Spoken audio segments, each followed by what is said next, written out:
Well, hello! Much excitement yesterday when this box arrived from Flybot in Germany. What's inside? It's the MiniRaceWing, the production model. Let's take a look at this quick unboxing.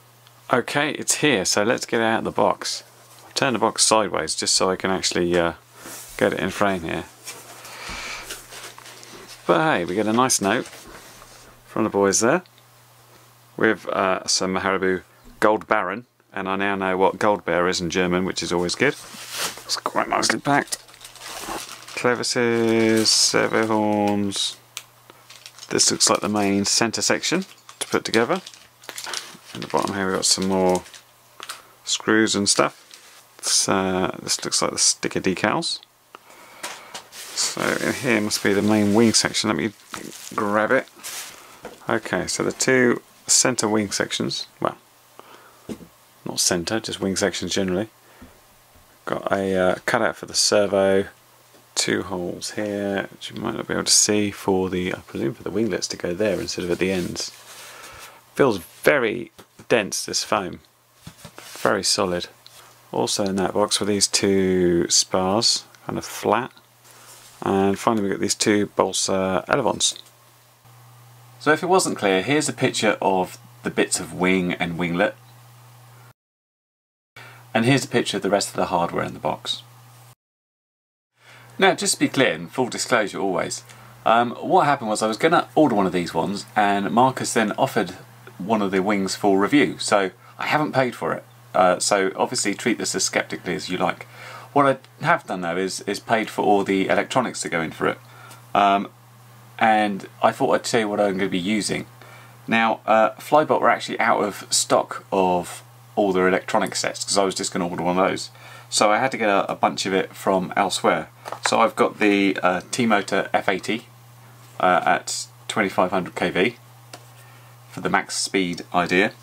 I picked up a Hobbywing 60 amp ESC, some of the Graupner cam speed 5x5 props, a FreeSky X4R receiver. Fortunately we need the 3 channels. I'm not going to have any OSD or anything, it's just going to be a sort of fly around fast plane in the local area. So I've picked up a Runcam Swift 2 because of course this has the inbuilt OSD so you can monitor your battery. Other things I picked up, a few of these Tower Pro Metal Gear servos. These have been doing really nicely in my plane, so go with what you know.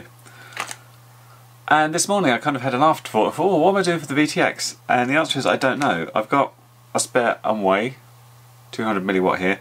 I also randomly a good few months ago bought a couple of replacement 600 milliwatt VTXs because I was having problems with the Emotion RC 600s in the diversity stuff. This is a TS832, that's pretty big, and this is a much smaller TS8528, which is diddly. So I must just mention, on this bit it talks about downloading a manual, and I downloaded it and printed it out. And I've got to say congrats on this, 28 pages. It is very comprehensive. Everything about how to build it, put the stuff together, how to adjust things. It would be hard to screw it up as long as you follow the manual.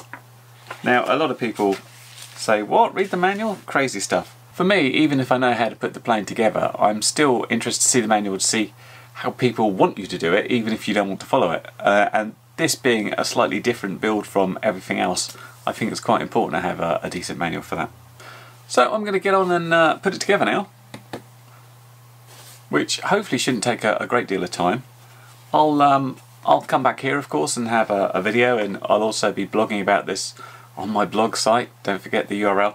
Shouldn't be a long build, and I hope I'll be able to get out and test it as soon as possible. Various links of course down below to if you want your own MiniRaceWing and the rest of the components I'm using and where I got them from.